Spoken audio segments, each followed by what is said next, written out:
Count money, man. Stack riches. Try and told him I'm a beast blood. What's up, gang? Welcome to the g.r.i.n.d. Simon Arias here. Get ready, it's a new day.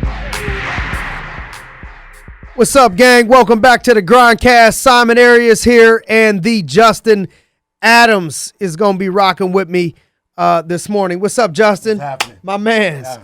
So me and J.A. became close friends at the age of 13 years old. I reluctantly went to Ursuline. It was in the summer. I didn't want to go to Ursuline. And so I was Justin was my first friend in high school going to Ursuline. And his last name was Adams and mine was Arias. So they would start to put us next to each other and sit us behind each other. I would sit behind him in class. And the rest is history. So Justin ended up being a beast of an athlete, won a state championship in baseball, won a state championship in football, was a beast in track, running 100. And what else did you do in track, Jay? Long jump. Long jump? 200-meter dash, 4x1, and that's about it. So was a beast athlete, great student, and went on to play football at the Division II level with me at Mercyhurst, where he started as a true freshman, graduated with an accounting degree, started playing as a corner, defense as a freshman, played running back your sophomore year or junior year? Junior year, switched over to the other side of the ball, was a Coach running Schetzel back. came.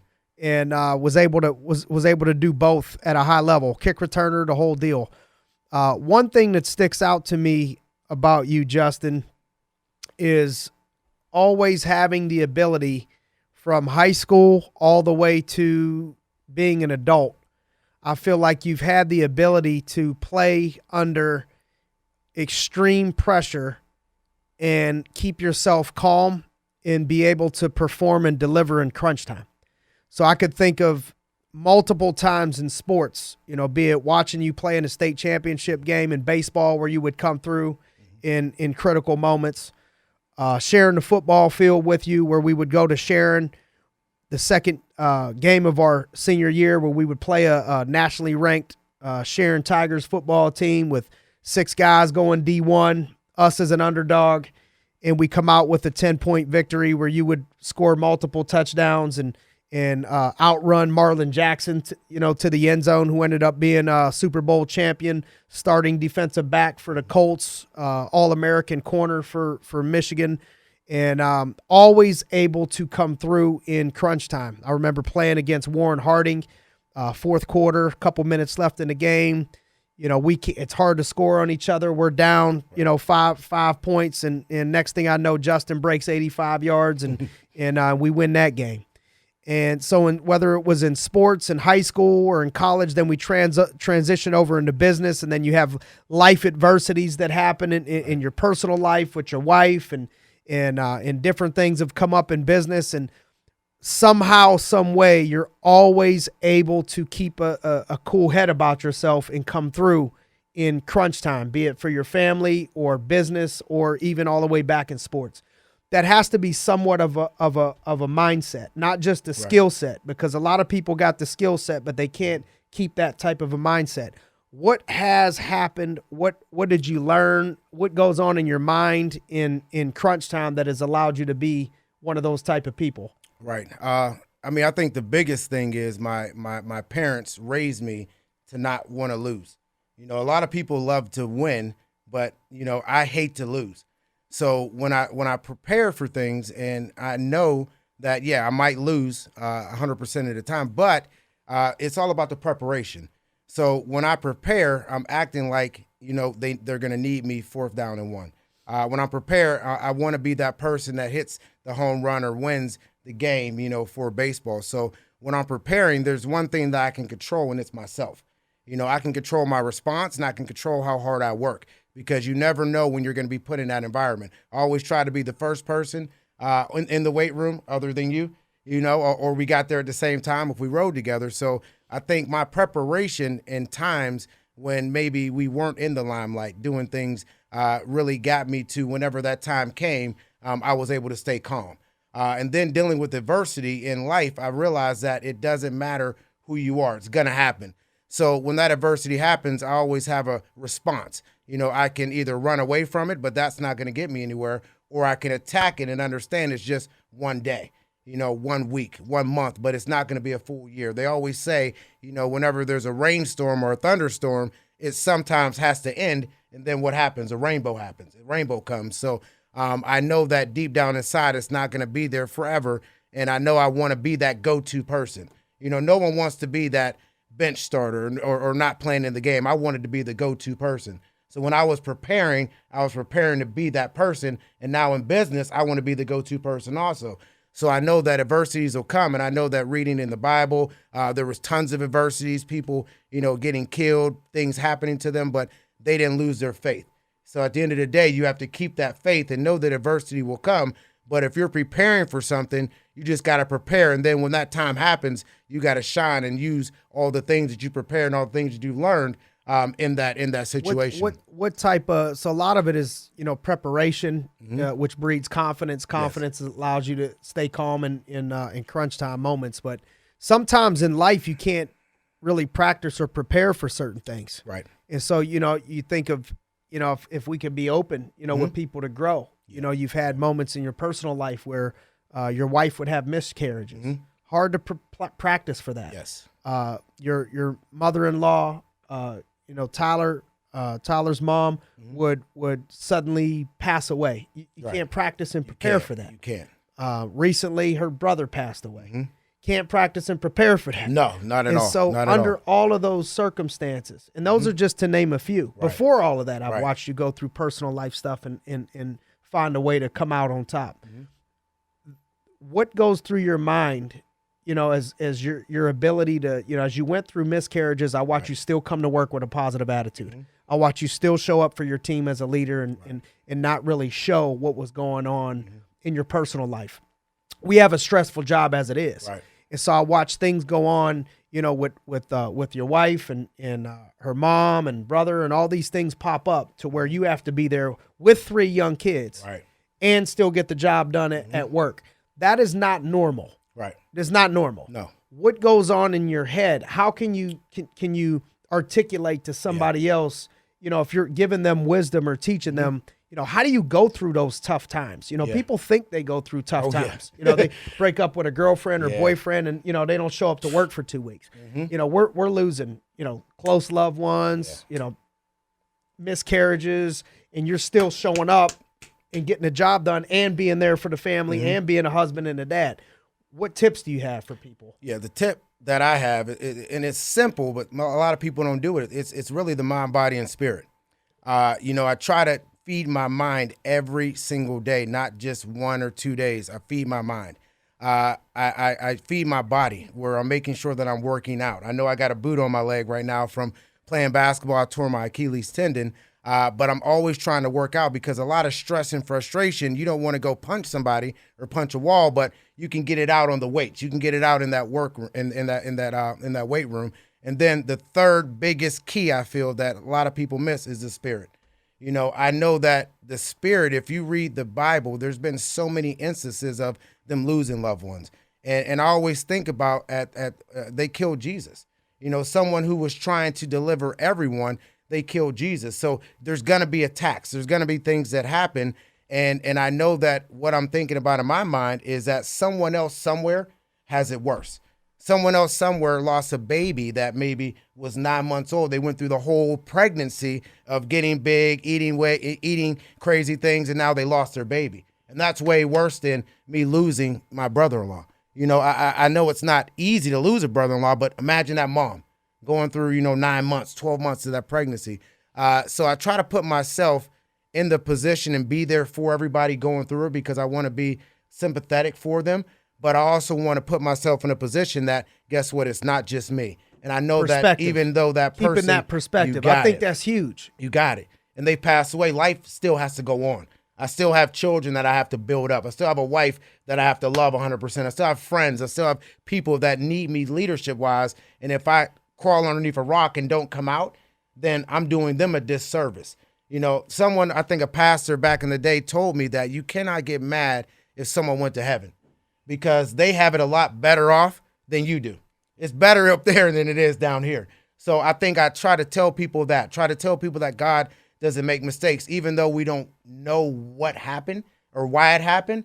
We'll know at some point in time, but he doesn't make mistakes. So I know if I keep those things always in my mind, that mind, body, and spirit, working out, feeding my mind, I know I can now be a person, and I got to be the rock. You know what I mean? The man's job in the family is to be the rock, you know, for that family. So I got to be that rock. I got to be that person. And that's what feeds me that mind, body, and spirit so that I'm able to give that to other people going through. Talk a little bit more about that mind, body, spirit training. For those of you guys listening out there, I talked about some of Justin's sports accomplishments, but from a business perspective, Justin doesn't really have a year where he makes less than $500,000 in income. Bless. He's had years where he's made $900,000 in income. This year will be over $750,000. Has 15,000 a month in residual income.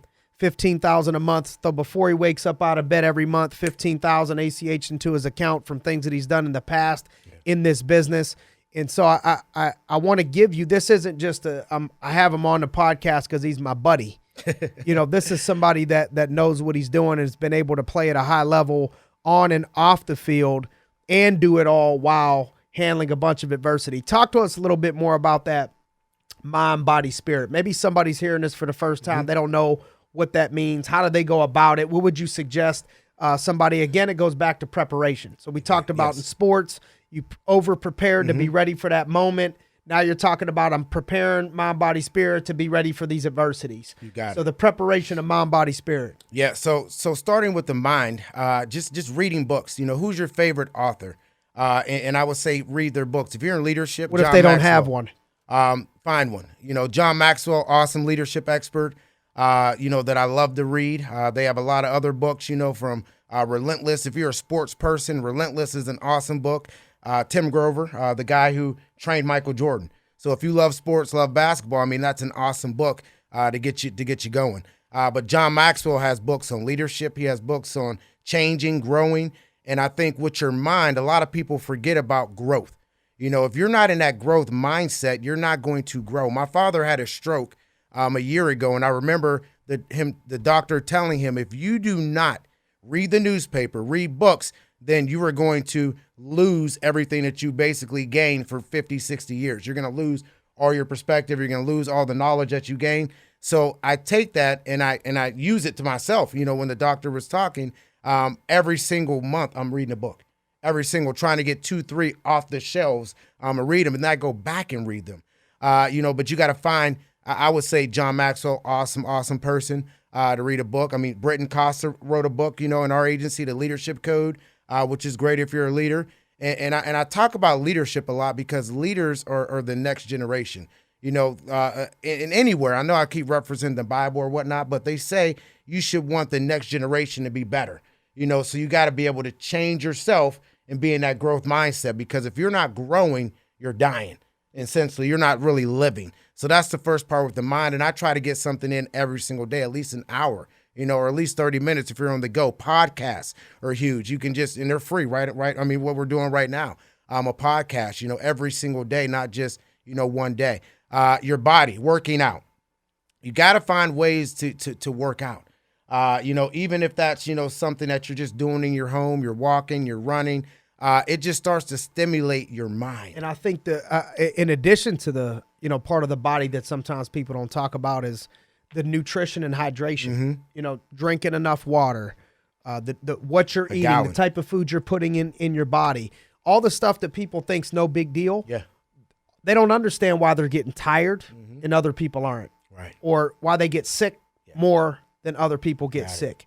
These are ways that you're going to be able to, it's hard to have a positive attitude when your body is sick. Amen. It's hard to have Amen. the amount of energy put towards family and business and what you need to if you're feeling tired and sick and drained of energy. Well, nutrition, working out, all those things, that's why it all ties into the mindset. Yes. Oh, yeah. You got to have the hunger and desire to want to do it. That's the first meeting point, that desire. If you don't have that desire to want to get better, to want to grow, then you're not going to grow.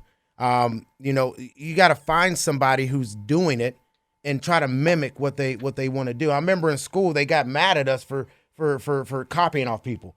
But when you're an adult, you can copy off anybody that you want and just mimic them and mimic what success is. And then the spirit, big piece. You know, I would say try to get into a church if you can. You know, we have a great pastor, Pastor Nuzzo. He's awesome at Victory Family Church. But even if I wasn't going there, there's podcasts for Joel Osteen. There's podcasts for T.D. Jakes, Stephen Furtick. There's so many people coming up in this world, and try to find one that you like. You know, if you go listen to Stephen Furtick, you don't like him, go to Joel Osteen. If you don't like Joel Osteen, go to T.D. Jakes. If you don't like T.D. Jakes, find someone that can get you there. You know, because if you're, like I said, not working on those things daily, you're gonna be dying. You got to get on that mind. You got to be prepared. Spirit. You got to be prepared for that adversity that inevitably is going to happen. Right. By training the inside of you and the outside of you to be prepared for that moment. Let's rewind a little bit and then let's get into some business stuff. Oh, yeah. Let's rewind to, what was it, Justin? Were you 7th grade when you lost your mom? Yes. When your mom passed before away? my first ever football game. Okay. 7th grade. So talk to us a little bit about that. What, you know, I know that's a hard subject even still at 36 years old. But you've gotten better at being more open, you know, about it. And I think you'll help a lot of people. These are things that not everybody can relate to unless you've been there. Yeah. And there's people out there that need to hear about it. How did you overcome it? How do you deal with it? How did you feel in that moment? You know, how have you been able to get through that? Right. Yeah, it was 7th grade. You know, I got home from football practice. I had never played football ever. So I always played soccer, basketball at the YMCA, never played football. And she was getting sick. She basically my dad still lives in his home, and she was getting sick. She was on hospice. And I remember just having to, you know, help with the oxygen tanks and anything that she would need. And they had a hospital bed set up in our house.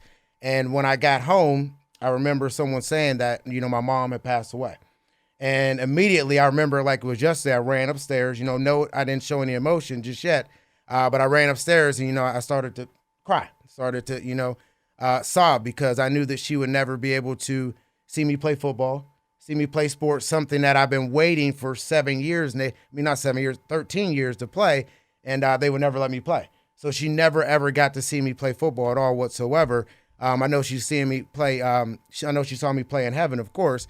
But that was hard, you know, on my life, you know, just not having that woman figure, you know, there. But they say a village, you know, it takes a village to raise a family. And we had so many people around us that were loving. We were in Jack and Jill of America back then, which was just an organization for African Americans. My mom was a Delta. My dad was a Kappa. So we had a family around us that surrounded us that made us food, you know, every single day, you know, of the week for almost like 90 days.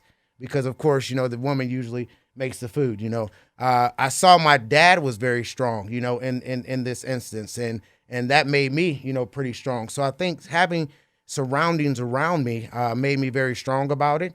And then once I got into college, I got, you know, basically it was rewinded really to high school. I used to wear a pin, you know, every game that I let you win in a state championship game. And you felt it helped you, you know, in the state championship get that interception. That was a turning tide of the game.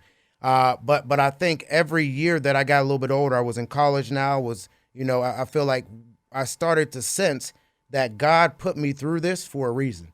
Because then our college teammate, Jason Staley, on Valentine's Day, I think our senior year, lost his mom. And I was able to help him in that whole situation deal with that. And I think now it's not what happens to you, it's how you, like I said, respond.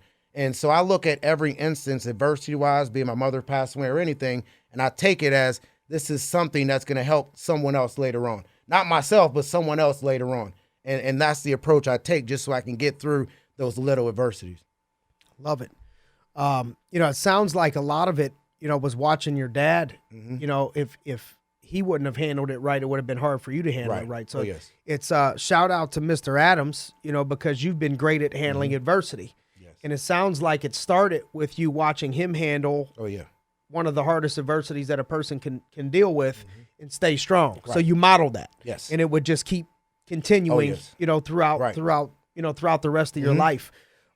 Let's roll into business a little bit. All right. And Justin, one of the things I think everybody would be able to say about you is not only are you reliable and dependable and trustworthy and all of that stuff, but work ethic. It's very difficult to find anyone that has a better work ethic, than you. Can you give us some advice in business? What you've learned. You've bounced around to other offices, helped to open up other offices. Even though it seems like we've been doing this a while, we're young still. And what you've been able to do and accumulate and build is not normal. So what tips do you have for people out there in business, growing a business, starting a business, getting started in a business, just natural, what advice do you have for people? Yeah. I think work ethic is all about you. You know what I mean? Like what you want. And that's the one thing you can control. I can't control what anyone else does, but what I can control is what I do.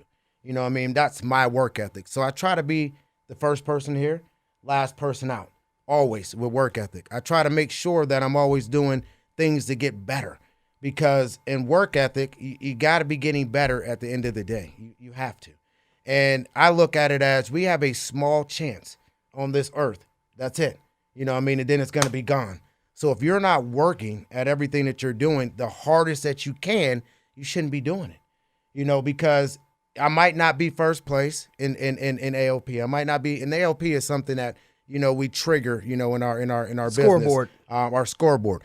You might not be first in that, but guess what? You can be first in your work ethic. You can be first in the amount of effort that you're putting in. We always say A&E, your attitude and your effort has to be impeccable. I think that you did one thing on the 4 truths, you know what I mean? Be impeccable with your word. And when we hire people, I let them know that I'm going to give you everything that I got. And I never want to slide away from that. So if they ever see me slacking or anything, I'm going to get back up and I'm going to work harder than anybody else in here, because I saw my dad work very hard.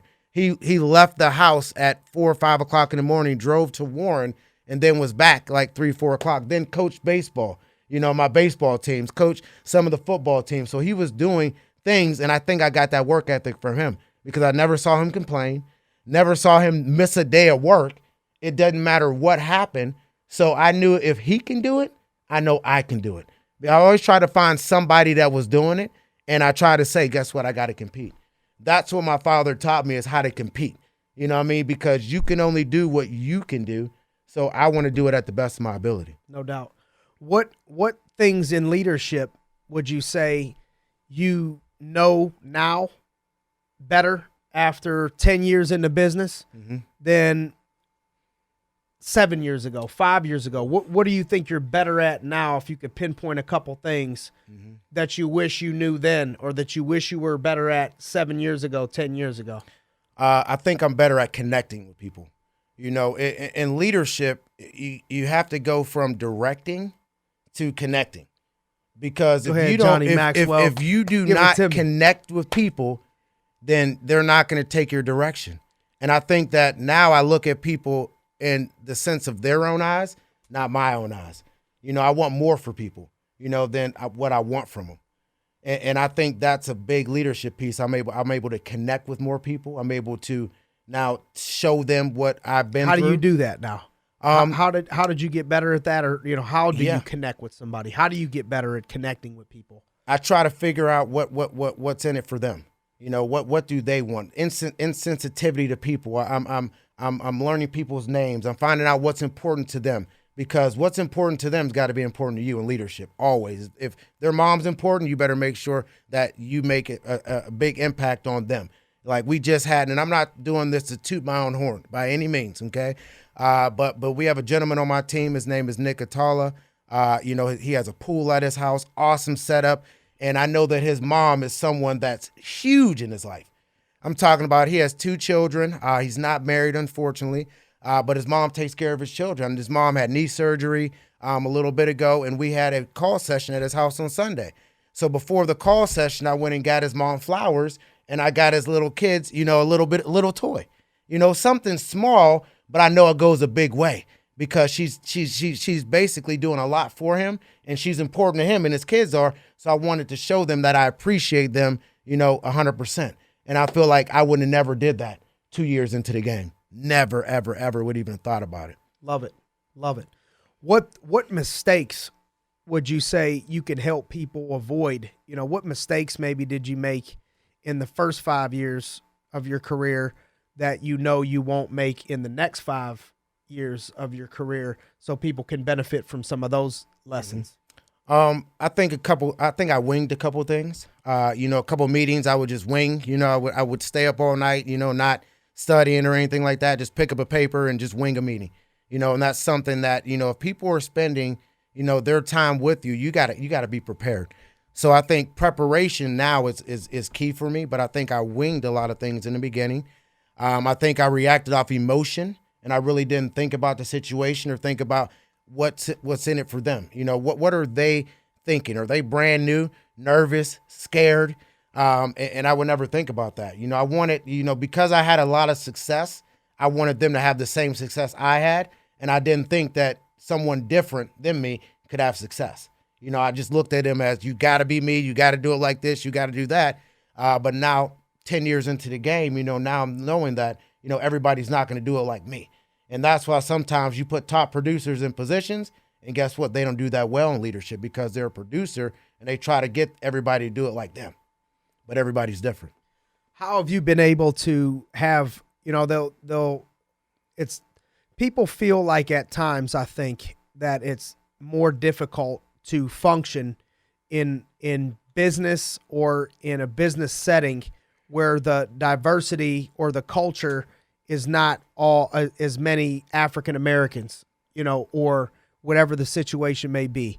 I'm comfortable with it. I'm comfortable talking about it. I'm comfortable allowing people to grow from your experience. Right. You've been able to play at a high level as a black man, one of the top performers in the company at times, and definitely one of my right hand, growing this business. How, if anything, have you seen that affect anything? How have you been able to adopt? What advice would you give to somebody that's coming up in business or in this business that's an African-American male or female, to be able to have the success that you've been able to have? Because I've watched you lead all different groups of people, all different situations, and everybody love you. Right. So how are you able to do that? What advice would you give? Yeah, I think it's about connecting with people, and I wanted to be that person. I don't look at people black, white, Chinese, or anything. I look at them as people. So if you look at people as people, when you use things as a motivating factor, like I want to be the only one, just so now I can show people that, guess what, African Americans can do it.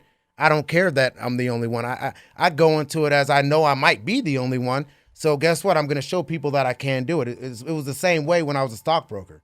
I used to tell you that, no, I don't want to come here just yet because I want to show people that African Americans can get the job done being stockbrokers. And I was very successful there. And then I ended up stopping, doing that and, of course, doing this. So I think the advice that I can give to people is don't use your mind. Don't use your mind as a crutch. Because if you let your mind negatively pollute you that there's only men here that do well here, there's only Caucasians that do well here, then all of a sudden you're going to start to believe those things. Get around the winners. Get around the people that are successful in the organization and model what they're doing. It doesn't matter who you are. But guess what? Even if they're doing better than you, then guess what? You can just try harder. You can put in more time. I remember I used to have people that instead of giving 12 presentations, needed to give 20. But some other people would say, no, because I gave 12 and I didn't have success, I can't do it. But that person gave 20. Why? It's all about the mind. It's all about what you feel and how you and how you react to basically the whole environment. So I would say you got to make sure that you guard your mind through, guess what, podcasts, through reading. And there's always someone that is getting the job done that looks like you. There is. You got to find them. And if they're not, then you take what other people have and try to do double the work. And guess what happens? When you start doing double the work, you're getting the same result, you'll start to get some momentum. You'll start to get plays, and you'll start to get into the game. I think switching gears, everyone always comments about how big your arms are. Your big ass arms. 210, 205. What do you feel is your best arm workout? What's your best bicep or tricep or arm workout for cats that want to get some guns like these? Show them these suckers. Look at that's their busted. That's the bad one. Yeah. Look at that thing, bro. Come on. I mean, it's really just discipline and genetics. My dad has big arms, but discipline and genetics. I really don't work them out more than anybody else. It's I think just genetics. So basically, you have no hope. But my if you don't have it in your genes, you're screwed. Yeah, you got it. But my favorite one, I think, is when I'm sitting down and just concentration curls. Yeah, I think that gives you a good pump. That and the one where you're on the it's incline machine or whatnot, and you're going against Print your curls. You got it. Between those two, if you keep doing those, I think if you consistently do it. I mean, this is from 13 years old. 23 years. People ask me how long you've been working out. I'm like, 23 years. They're like, oh, okay. So if they're willing to do it for 23 years, I'm talking about some days we would work out 3 days a week. I mean, 3 times a day at Mercyhurst, Right. So if they're willing to do that, then yes, they will have biceps just like me. But most people don't want to do that work. The work. Yeah. Put the work in. Speaking about putting the work in, a lot of people make excuses. Mm-hmm. You can't do this. You can't work hard because you got a family or because I'm married or because you got kids or, whatever. How are you able to make it all happen? Because now you're married with 3 kids and I'm still seeing you put work in and get the job done. And you're a great dad and a good husband. Yeah. 2 things. I want to be the best. You know what I mean? I want to be the best dad. I want to be the best leader. I want to be the best at everything. And I want to be able to tell people, I think Marcus Smith said this. I got on my chest, you can do all things through Christ who strengthens you. So why put limits on yourself? So I want to be the best dad and make a ton of money and be a good leader and be the number 1 person in AIL. Why? Because I want to show people that don't make excuses. I try to wake up every single morning, okay, really early so I can get a lot of time in so I do not take away time from my family. If I wake up at 5:30 in the morning, my family's sleeping. So now whenever I'm done with work, I can spend time with them. So I think the biggest thing is waking up in the morning and wanting to be the best. I want to have the best marriage. We're listening to all these marriage podcasts and they say you got to work on it. So what, every single week, I think I got this from you, we're listening to a marriage podcast and talking about it, and it's making our marriage better because you can do it all. Why put limits? People say you can't be a good dad and be a great CEO. Why not? They just didn't want to put in the work. You can put in the work and get everything done if you prepare. And that's why I try to wake up very early and get everything done. So now I have time for my wife later on. I have time for my kids later on. I want to be able to coach them. I want to be able to, teach them rather than someone else, doing those things. Talk to me about the, last 2 things. One is the transition from being a stockbroker. Mm-hmm. You're making 6 figures. Yes. Took me multiple years to bring you into this business, to recruit you into this business. 3 years. What was that like? Making that leap of faith. How would somebody? It seems like everybody wants to steal second and third base, but they don't want to take their foot off of first base. Amen. You can't steal second without getting that foot off of first base. So everybody wants to make a big decision that takes them up, but very safe. Right. And you can't do it. Right. You got to be able to give up something in order to go up. Right.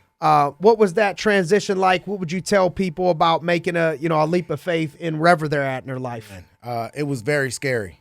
For 3 years, Simon wanted me to come, and I was scared to come. I never told him I was scared, but I was scared. I was comfortable.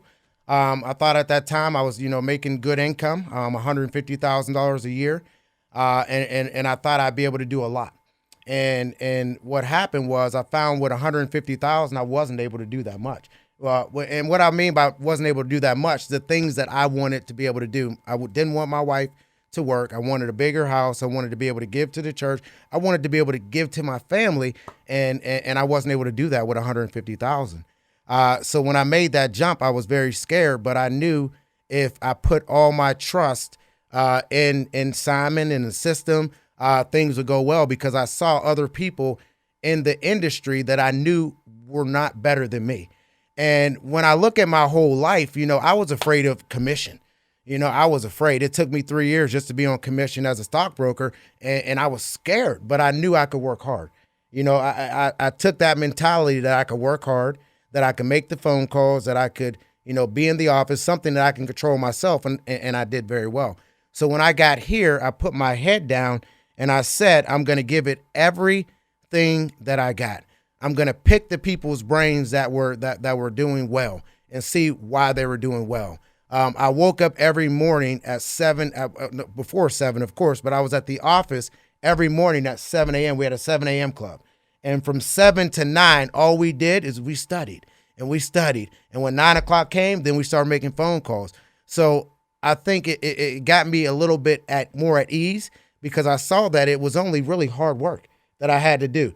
So while I was scared, I tried to look at the people that were doing great, and I always thought, okay, I could do better than that. I always try to look 2 years down the road, 4 years down the road, 8 years down the road. So even if I had a bad day or a bad week, where I remember I did have a bad day one time, and you came in and you told me, just get on film, you'll be okay.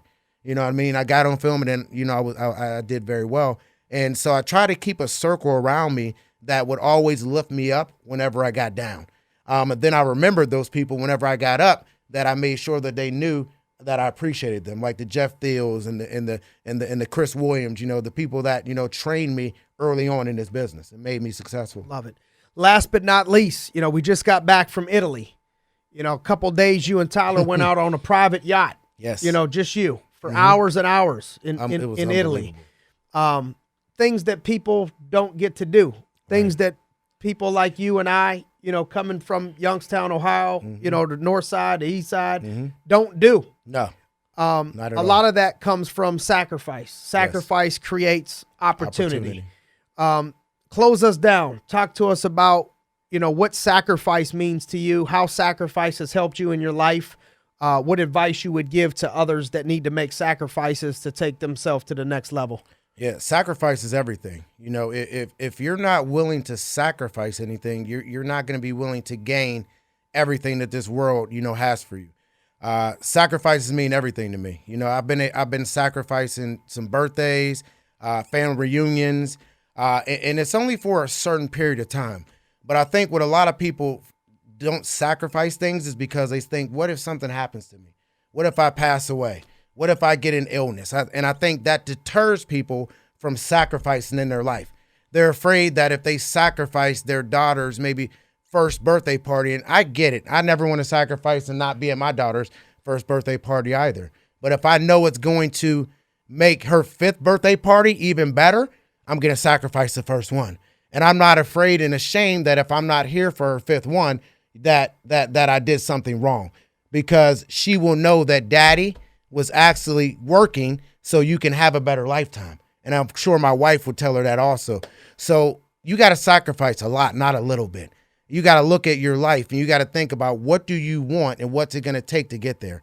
And you got to be willing to put in that sacrifice, because you're going to be here. You're going to be, living, because the average life expectancy is 80 to 90 years old. And I'm willing and I'm ready to go to a 90 or 100 years old. So you can't think negative when you think about sacrifice, because sacrifice is everything. I've sacrificed, living, in apartments, living in hotels. I remember I used to drive from Pittsburgh to West Virginia and then back to Pittsburgh on a Friday. That's a 2-hour drive to Clarksburg, West Virginia, and live in a hotel from Monday to Friday, just because I wanted to be here right now. So I looked at, whenever I sacrifice, I look at what's the long-term approach. And guess what? You'll learn more things when you sacrifice things. You got to look at, there's always a nugget in something that you're learning. So gang, if you're looking and you're thinking about, okay, do I want to sacrifice this birthday party? Do I want to sacrifice maybe not seeing my father, not seeing my mother? Guess who sacrifices a lot? The military. So imagine the military, they sacrifice 2-3 years at a time going to Afghanistan. They might not even come back. So I look at sacrificing for a birthday party. Guess what? That military individual, they didn't see their daughter, for their first birthday. They had to Skype. That second birthday party, they didn't see them. So what's a small sacrifice to me if they're willing to defend our country and not even come back. It's small. So like you said before, perspective. You know what I mean? What perspective are you putting on that sacrifice? In our business, one of the great things is, I tell people I never want them to have to miss key events, for their kids. I never want you to miss a birthday party. I never want you to miss a major baseball game or anything that the kids got going on, anything major. I think we can work around those things. Definitely. Even before the kids, I think you made major sacrifices, so people see you now, or they see where you're at now, or they see where Matty D's at, or they see where this person's at now, and they forget the sacrifices that were made in order to create that stuff. Just like our parents, True. Parents sacrificed, so if they're willing to do it, why aren't we? Amen. Why aren't we? Well, thanks for joining us, Justin. Thanks for having me. Appreciate you, brother. Thanks for joining us on the Grindcast. Look forward to having you on again soon. Keep grinding. Oh, yeah.